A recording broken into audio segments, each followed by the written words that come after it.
Bismillahirrahmanirrahim. Assalamualaikum warahmatullahi wabarakatuh. Alhamdulillahi rabbil alamin. Wabihi nasta'inu ala umurid dunya waddin. Asyhadu an la ilaha illallah wahdahu la syarikalah. Wa asyhadu anna muhammadan abduhu wa rasuluh. Allahumma salli wa sallim wa barik ala Muhammad wa ala alihi wa sahbihi ajma'in, amma ba' Allahumma allimna ma jahilna wa dhakkirna ma nasina wa fahimna ma lam nafham. Subhanaka la ilma lana illa ma 'allamtana innaka antal alimul hakim. Rabbi syrah li sadri wa yassir li amri wahlul 'uqdatam min lisani yafqahu qawli. Sidang jamaah maghrib yang dirahmati oleh Allah, kita lanjut kembali pengajian tasawuf kita, masih dalam judul permusuhan terhadap syaitan. Malam Jumat yang lalu kita tutup pengajian kita dengan hadis Rasulullah, di mana Rasulullah membuat garis yang pertama menunjukkan sebagai jalan Allah, sedangkan garis-garis di samping kiri dan kanannya adalah merupakan jalan syaitan. Artinya Rasulullah menjelaskan kepada kita bahwa jalan-jalan syaitan ini banyak sekali. Maknanya jalan-jalan di mana syaitan bisa masuk untuk menggoda, memperdaya umat manusia ini banyak sekali para jamaah. Nah, malam ini kita lanjutkan dengan sebuah hadis yang menceritakan tentang seorang ulama dari kalangan Bani Israel yang tergoda oleh syaitan. Waruya anin Nabi sallallahu alaihi wasallam annahu qala, diriwayatkan daripada Nabi sallallahu alaihi wasallam, wasungguh beliau bersabda, kana rahibun fi Bani Israel, tentang seorang rahib pada Bani Israel atau dalam Bani Israel. Fa'amida syaitanu ila jariyah fahanaqaha wa alqa fi qulubi ahliha anna dawa'aha inda rahib. Syaitan mendatangi seorang gadis. Kemudian syaitan itu mencekik gadis tersebut sehingga gadis ini menderita penyakit akibat cekikan syaitan. Setelah gadis ini dicekik dan menjadi sakit, wa alqa fi qulubi ahliha, syaitan memasukkan di dalam hati keluarga gadis tersebut anna dawa'aha indar rahib, bahwa sesungguhnya obat penyakit dari gadis tersebut ada pada rahib yang kita ceritakan ini. Rahib adalah istilah ulama dalam Bani Israel atau dalam agama Yahudi. Jadi syaitan memasukkan ke dalam hati keluarga gadis yang sedang sakit itu cuma ada pada rahib itu obat. Nah, ini jalan syaitan untuk membinasakan rahib. Nah, fa'atu biha ilaihi fa'aba ayyuqabbilaha falam yazalu bihi hatta qabbalaha. Maka keluarga daripada gadis tersebut membawa gadis itu kepada rahib tadi, tetapi rahib itu tidak mau menerimanya. Artinya rahib tidak mau menerima gadis itu untuk mengobati. Falam yazalu bihi hatta qabbalaha. Tapi keluarga gadis ini selalu membujuk rahib tersebut, mendesak rahib tersebut agar mau menerima gadis tadi. Sehingga karena bujukan, desakan keluarganya, maka rahib tadi qabbalaha, menerima gadis itu. Nah, falamma kanat indahu liyu'ali jaha atas syaitan. manakala gadis tersebut telah ada di tempat rahib, indahu di sisi rahib. Artinya telah ditinggalkan oleh keluarganya bersama rahib untuk diobati, atahu syaitan. Lalu syaitan mendatangi rahib ini. Nah, fazayyana lahu maqaribataha. Maka syaitan menghiasi gadis tersebut agar rahib mendekatinya. Nah, jadi cantik, dinampakkan pada rahib gadis tersebut sangat cantik, sehingga rahib merasa tertarik kepada gadis tadi. Walam yazil bihi hatta waqa'aha fahamilat minhu. Senantiasa selalu syaitan memperdaya rahib untuk mendekati gadis tersebut, sehingga terjadilah pergaulan antara rahib dengan gadis yang menyebabkan gadis tersebut fahamalat min, menjadi hamil gara-gara perbuatan rahib. Fawaswasa ilaih, maka di saat gadis tadi sudah hamil, maka dibuatlah rahib ini menjadi was-was.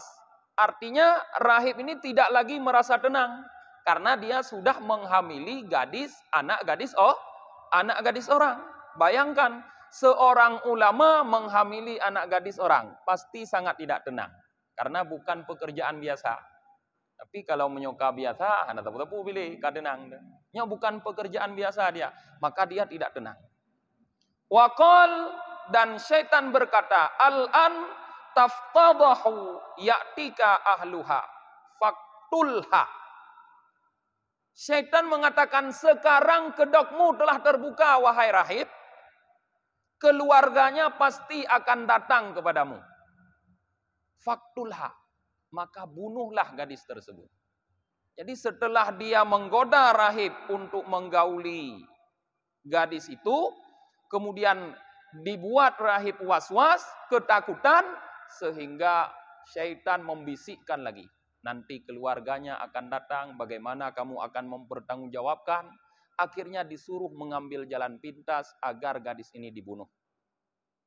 Nah, fa in sa'aluka fakul matat.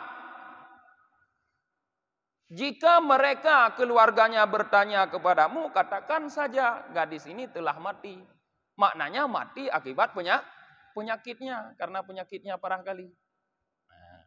Faqatalaha wa dafanaha. Maka rahib tadi pendek pikiran, membunuh gadis tersebut lalu menanamnya. Fa'ata syaitanu ahlaha.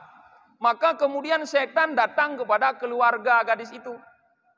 Iplung juga kata syaitannya rupanya. Datang kepada keluarga gadis tadi, fawaswasa ilaihim, maka dia membawa was-was kepada mereka. Artinya membuat keluarganya menjadi cemas. Sekarang sudah keluarga daripada gadis ini yang merasa cemas. Wa alqa fi qulubihim annahu ahbalaha thumma qatalaha wa dafanaha. Dan syaitan memasukkan dalam hati keluarga gadis ini perasaan was-was yang menyangka bahwa rahib tadi telah menghamili gadis itu dan telah membunuhnya dan telah menanamnya, menguburnya. Fa'atahu ahluhu fasa'aluhu anha. Maka keluarga gadis itu datang kepada rahib tadi dan bertanya tentang gadis tersebut. Nah, faqal, rahib menjawab, matat, gadis tersebut telah mati. Di saat keluarga mengetahui bahwa gadisnya telah mati, fa'akhaduhu liyaqtuluhu biha. Maka keluarga menangkap rahib untuk mereka bunuh. Karena anaknya telah mati. Fa'atahu syaitan. Maka syaitan mendatangi lagi rahib. Datang lagi kepada rahib. Faqal, maka syaitan berkata, analladzi khanaqatha wa analladzi alqaitu fi qulubi ahliha. Fa'ati'uni tanju. Akulah, kata syaitan, orang yang telah mencekik gadis tersebut dan aku pula yang memasukkan ke dalam hati keluarganya agar dia dibawa kepadamu. Fa'ati'u ni, maka taatilah aku, tanju niscaya engkau akan terselamatkan. Nyoba tanya kapatih long ku selamat ke. Dikun but syaitan. Akhlisuka minhum. Aku selamatkan engkau daripada mereka. Qal, rahib berkata, bimadza? Dengan apa? Bagaimana aku mentaatimu? Qal, syaitan berkata, usjudli sajadatain. Sujudlah kepadaku 2 kali, kata syaitan. Fafa'ala, maka rahib pun sujud kepada syaitan, melakukan permintaan syaitan. Faqala lahu syaitan, maka syaitan berkata bagi rahib, inni bari'um minka, sesungguhnya aku berlepas diri daripadamu. Fahuwallazi qala Allah Ta'ala fihi, maka dia itu adalah yang difirmankan oleh Allah Ta'ala terhadapnya. Kamatsali syaitanu idza qala lil insani kfur falamma kafara qala inni bari'um mink. Seperti perumpamaan syaitan, kata Allah. Ketika dia berkata kepada manusia, ukfur, kufurlah kamu. Falamma kafara, maka manakala syaitan kufur, qal, syaitan berkata, inni bari'um minka, aku berlepas diri daripadamu. Artinya aku tidak bertanggung jawab terhadap perbuatan kufurmu. Perhatikanlah para jamaah, bagaimana seorang rahib, seorang ulama besar di kalangan Bani Israel, mampu dibuat kufur oleh syaitan. Dan banyak cerita-cerita lain yang mungkin kita dengar orang-orang yang ahli ibadah yang mampu dibuat kufur oleh syaitan. Maka hati-hatilah kita yang bukan seorang ulama besar, bukan pula seorang ahli ibadah. Tentu lebih mudah kalau kita tidak berwaspada, kalau kita tidak hati-hati, tentulah lebih mudah kita dibuat kufur oleh syaitan. Caranya syaitan bisa dengan berbagai macam cara. Sesuai dengan hadis Rasulullah, banyak sekali garis-garis yang digaris oleh Rasulullah di kanan dan di kiri yang menunjukkan banyak cara syaitan untuk membuat kita sesat atau kufur. Waruya anna iblisa sa'ala Imam Syafi'i radhiyallahu an. Diriwayatkan bahwa iblis pernah bertanya kepada Imam Syafi'i radhiyallahu an. Ma qauluka fi man khalaqani kama khtar wasta'milni fi makhtar wa ba'da dzalika insya'a adkhalani jannah wa insya'a adkhalanin nar. Adila fi dzalik anjara. Iblis bertanya kepada Imam Syafi'i, apa pendapatmu Syafi'i terhadap man maksudnya Tuhan, Allah, yang menciptakan aku sebagaimana dia kehendaki, dia pilih, kemudian dia perlakukan aku sebagaimana dia mau. Dan setelah itu, dia bisa saja memasukkan aku ke dalam surga kalau dia kehendaki, dan bisa saja dia masukkan aku ke dalam neraka kalau dia kehendaki. Adila fi dzalika amjara. Apakah dia berlaku adil pada perbuatan demikian atau dia berlaku zalim, berlaku curang? Nyan pertanyaan iblis ba Imam Syafi'i. Tentang Tuhan, pertanyaan tentang Tuhan. Iblis bertanya kepada Imam Syafi'i tentang Tuhan yang mempunyai hak otonom. Artinya bebas melakukan apa saja. Tuhan yang menciptakan iblis, sesuai dengan kehendak Tuhan dijadikan iblis sebagai makhluk yang kufur. Dijadikan oleh Allah iblis sebagai makhluk yang kufur. Kemudian dimasukkan oleh iblis, oleh Allah iblis tersebut ke dalam neraka. Iblis tidak punya pilihan. Semua pilihan Allah. Iblis bertanya kepada Imam Syafi'i, apakah Allah itu berlaku adil atau zalim?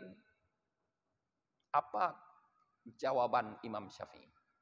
Fanadhara fi kalamih. Ini yang penting. Maka Imam Syafi'i benar-benar memperhatikan kalamih. Kalam itu rangkaian kata-kata lafaz yang keluar dari mulut iblis. Imam Syafi'i benar-benar memperhatikan rangkaian kata yang keluar dari mulut iblis. Maka hati-hati kita menjawab pertanyaan orang. Kadang pertanyaan jebakan yang membuat kita menjadi keliru. Ini pertanyaan jebakan. Imam Syafi'i tidak sembarang menjawab, tapi beliau orang yang cerdas. Beliau perhatikan susunan kalimat yang keluar dari mulut iblis. Tsumma setelah beliau memperhatikan benar-benar susunan kalimat yang keluar dari mulut iblis, baru beliau menjawab berkata, "Ya hadza, hai si fulan, in kana khalaqaka lima turidu anta." Jika dia menciptakanmu karena kehendakmu, fakat dalamaka, sungguh dia telah mendalimimu. Artinya Imam Syafi'i menjelaskan, kalau Allah menciptakan iblis sesuai kehendak iblis, maka Allah mendalimi iblis tersebut. Sedangkan pertanyaan iblis tadi, Allah menciptakan dia sesuai kehendak Allah. Wa in kana khalaqaka lima yuriduhu huwa fala yus'alu amma yaf'alu. Jika dia Allah menciptakanmu sesuai dengan kehendaknya, kehendak dia, kehendak Allah, maka dia tidak akan dimintakan pertanggungjawab terhadap perbuatannya. Tidak ada orang yang bisa meminta pertanggungjawaban Allah. Maknanya terhadap apapun ciptaan Allah tidak perlu ditanyakan. Allah tidak dimintakan pertanggungjawaban. Fad mahal ila ansara la syai'an. Maka hilanglah kamu sehingga menjadi tidak ada sesuatu. Sumakal kemudian iblis berkata, "Wallahi ya Syafi'i." Demi Allah hai Syafi'i. Artinya iblis bersumpah. Demi Allah hai Syafi'i, kalau bersumpah iblis pun jujur. Maka kadang-kadang ada kita yang lebih jahat daripada iblis. Bersumpah masih bohong. Katamu sumpah mentang tulit. Iblis nyokai sumpah anale tulit. Nyokai kun demi Allah jujur. Ui kun iblis. Laqad akhrajtu bimas'alati hadza sab'ina alfi abidin min diwanil ubudiyah.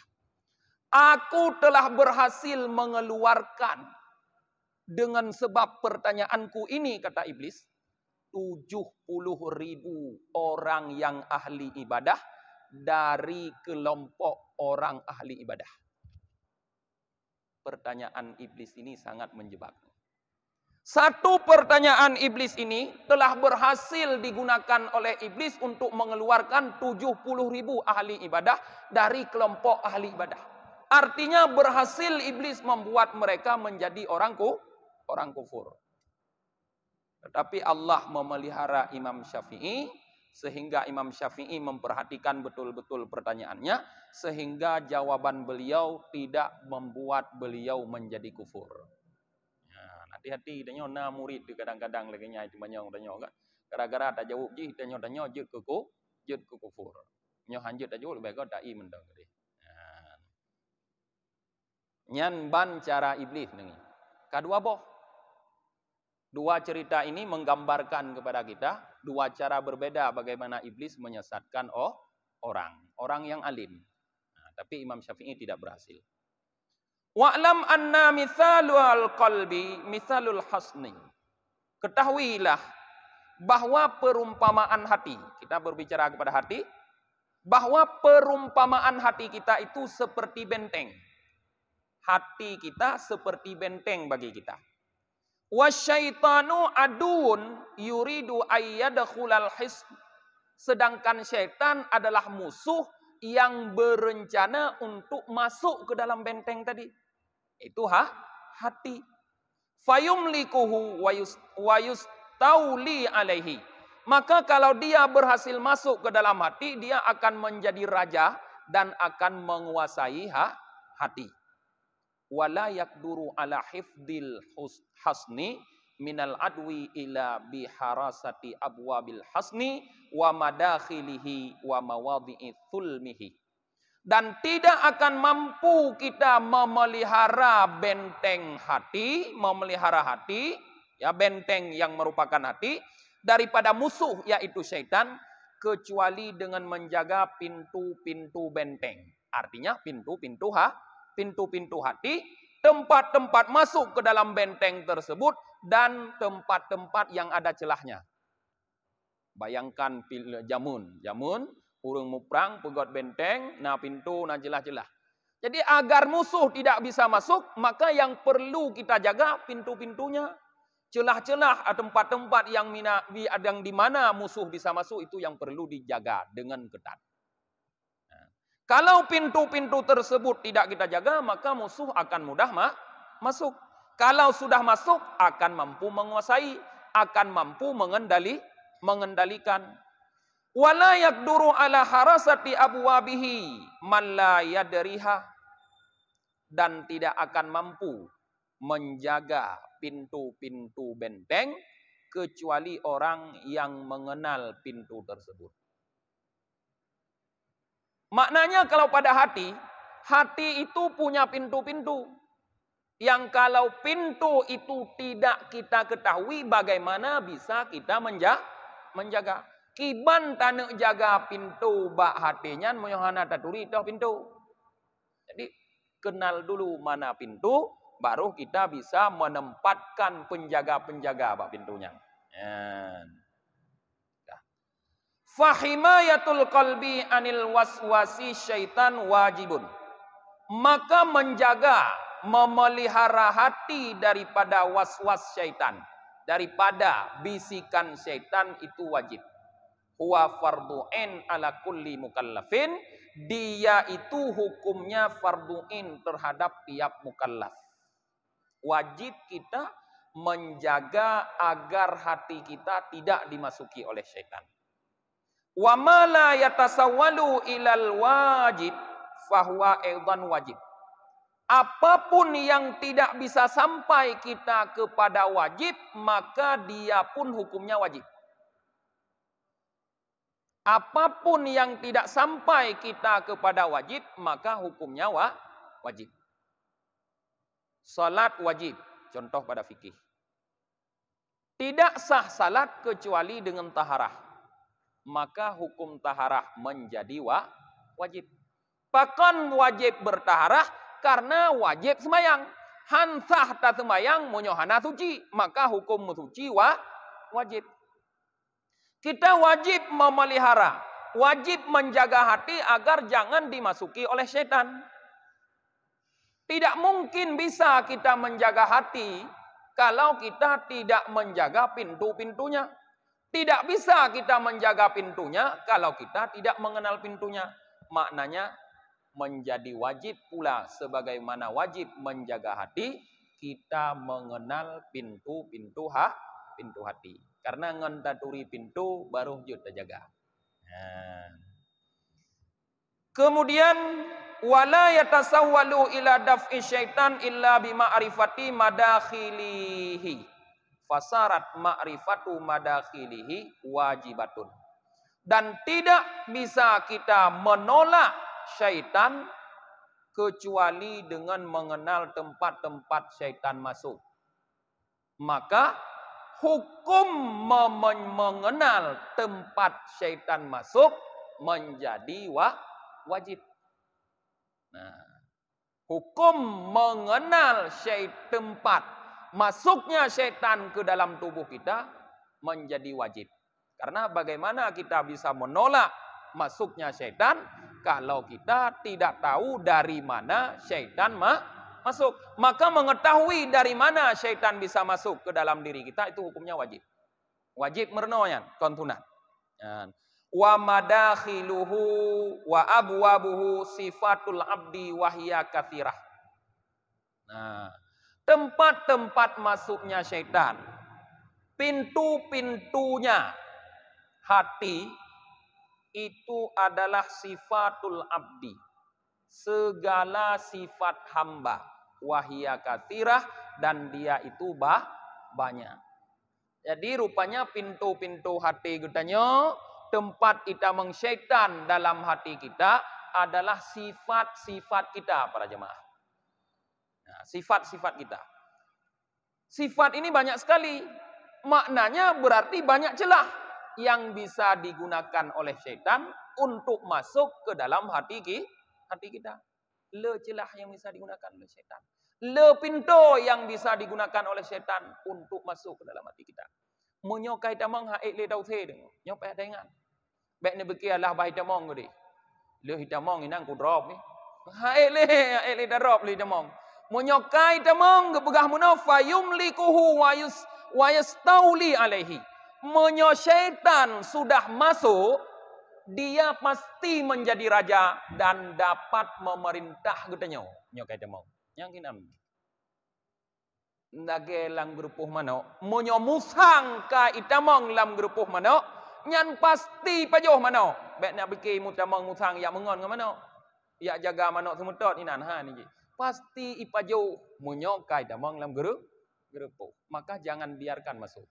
Nah, kiban bek ta biarkan masuk, ta jaga pintu. Apa itu pintu? Sifat-sifat kita. Sifat getanyo nyan pintu. Jaga sifat getanyo.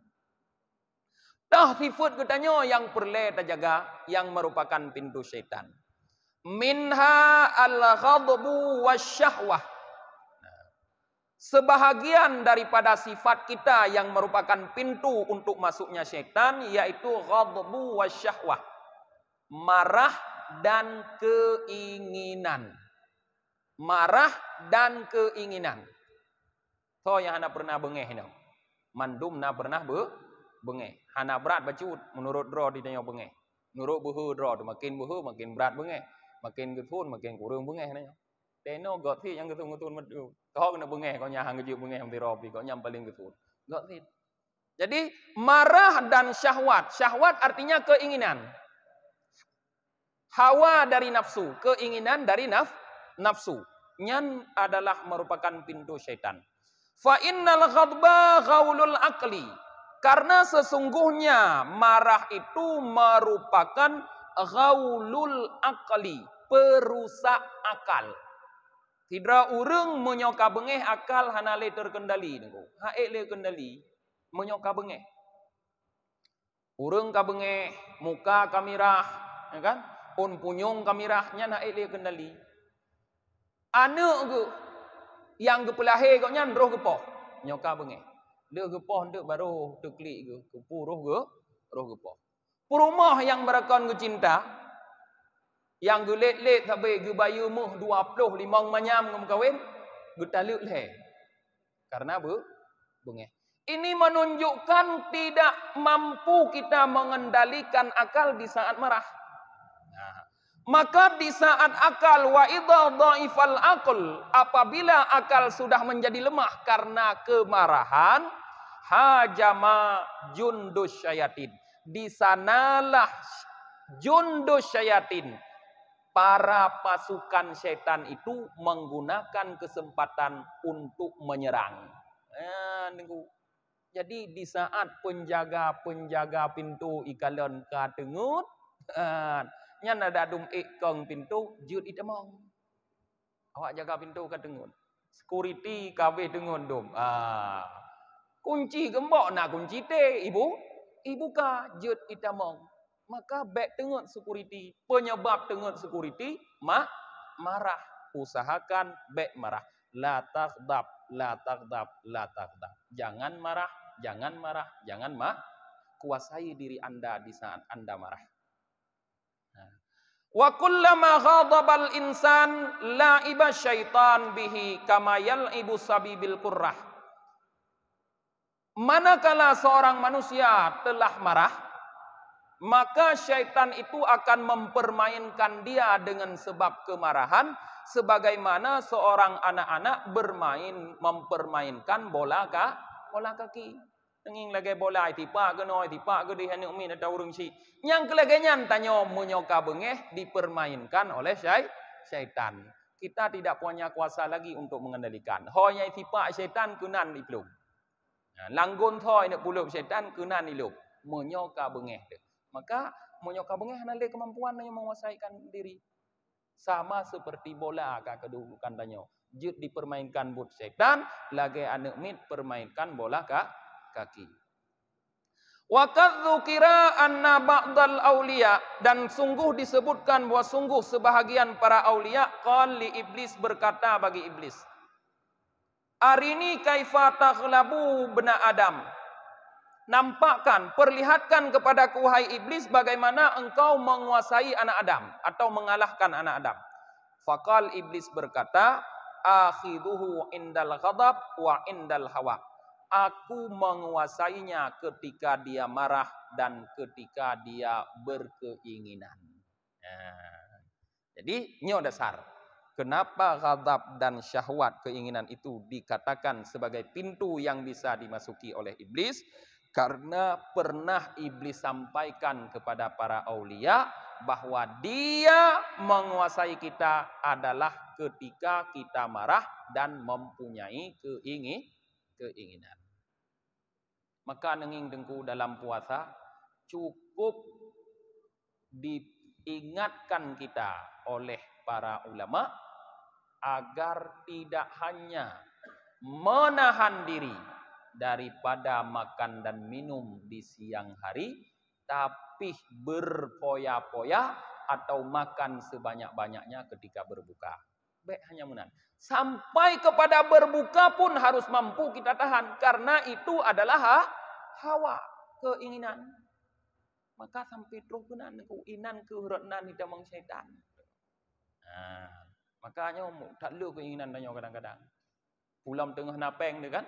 Nyo tengah napeng lu keinginan. Nyo tengah napeng kurang keinginan. Nyo tengah napeng tu macam-macam ingin. Tanging motor galak tu yang kau payah tekan to motor thang. Kumah li dah motornya kat thon awai payah tak yang thon tinggi. Bahkan tanging anu darah galak tu payah tekan to pinyo. Hawa tu yang baru yang thon tinggi. Kadang-kadang kena lagi hawa tu pakan hawa karena lepeng hai nam ngon me jela me. Mam nyo hanapeng ku hawa tu yang thon tinggi. Nyo tanekan to lain merumpok yang thon rendah. Hai yang timanyam dua manyam muruh hanapeng. Nyan hawa, keinginan di sana syaitan masuknya harus kita perhatikan. Kata apa Insya? Apa di Insya? Buat menit. Nyan yang harus diperhatikan. Wa minha, dan sebahagian daripadanya sifat hamba yang menjadi pintu tempat syaitan masuk, al hasadu wal hars. Hasad dan hars. Hars rakus, loba. Hasad dengki. Dengki dan rakus. Nyo jut ke pintu tempat itamang syaitan tiba tanya. Famahma kanal abdu harsan ala kulli syai'in a'mahu harsuhu wa asammuhu. Manakala seorang manusia, seorang hamba telah rakus terhadap sesuatu, kerakusan itu dapat membuat dia buta dan tuli.